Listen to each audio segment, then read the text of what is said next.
Lockdown 2.0. The virus is spreading even faster than the reasonable worst-case scenario. I hear that cases are rising, hence the second lockdown. When we say cases, we do not necessarily mean sick people, but positive test results. So let's inquire into these tests.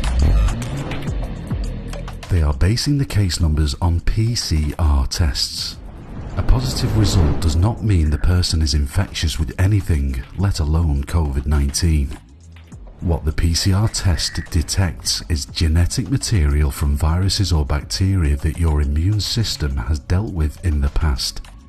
The inventor of the test himself, Kerry Mullen, had spoken previously about the test's inability to be used in detecting a certain virus.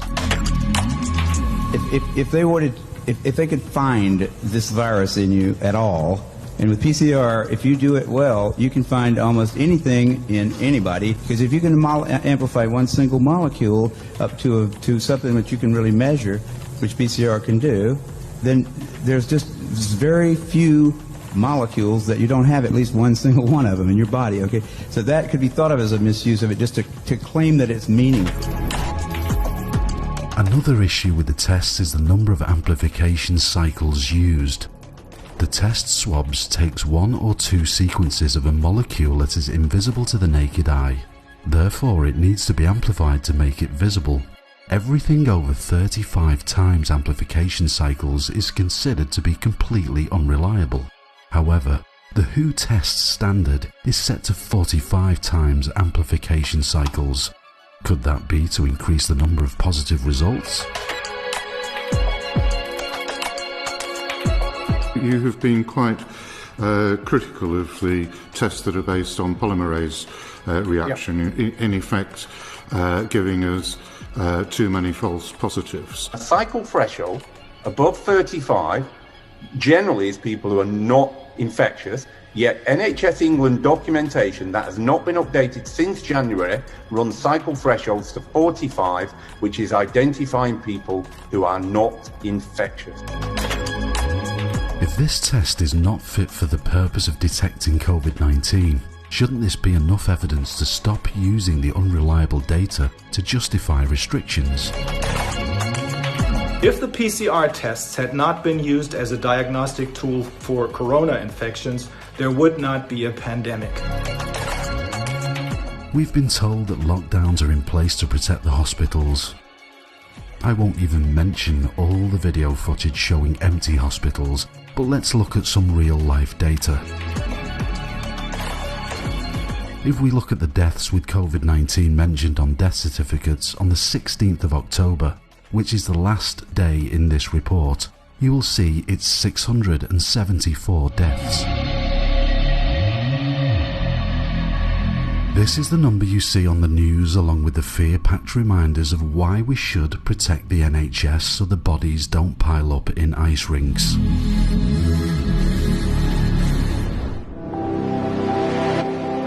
Let's take a closer look at this number.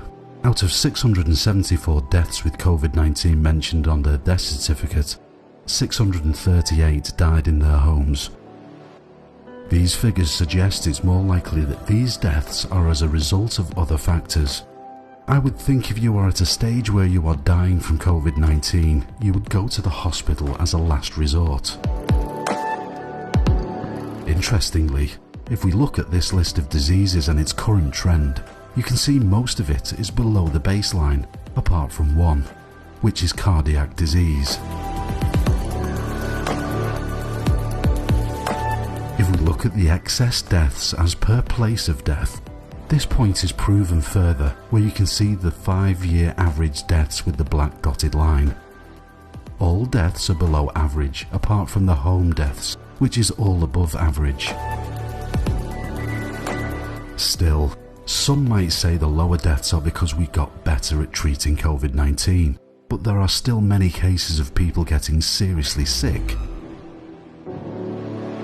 Here we have not deaths, but clinical attendance recorded for respiratory cases in the UK, and as you can see the actual attendances are below the baseline, which is the dotted line, which shows there is no extra hospital attendance with people with respiratory problems. Let's not forget that the increase in cases is expected coming into the winter months. So look at last year's graph and you will see the same pattern. And this is what is being hijacked now to make it appear that COVID-19 is on the increase.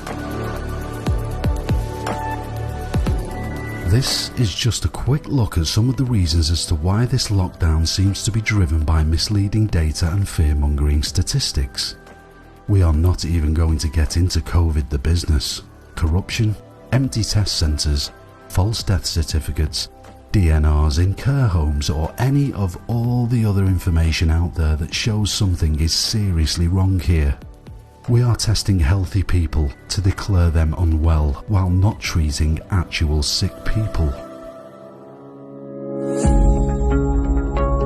The good news is many respected scientists, lawyers, judges and whistleblowers are working together on legal cases, suing governments for crimes against humanity and damages using the ever-mounting evidence. Based on the rules of criminal law, asserting false facts concerning the PCR tests or intentional misrepresentation, as it was committed by Messrs. Drozden and Wheeler as well as the WHO, can only be assessed as fraud. Based on the rules of civil tort law, this translates into intentional infliction of damage. It is a duty to pay damages for the loss of profits suffered by companies and self-employed persons as a result of the lockdown and other measures. In the meantime, however, the anti-corona measures have caused and continue to cause such devastating damage to the world's population's health and economy that the crimes committed by Messrs. Drozden, Wheeler, and the WHO must be legally qualified as actual crimes against humanity, as defined in Section 7 of the International Criminal Code. We have to help in this quest, and the least we can do is raise awareness and encourage critical thinking. It is time to start re-evaluating what you have been told. I am not asking you to agree with everything mentioned in this video, but I am sure there is at least one point that resonates with you, maybe one that you questioned yourself before. Do your own research and do not feel just because you are questioning how the government is handling this or the safety of a vaccine, it doesn't mean you are now a Trump lover or you believe the Queen is a lizard. These are the tactics that they use to try and keep us divided. Let's not keep falling for the same trap. Let's join forces and have an open scientific and legal debate in order to take action and end this madness.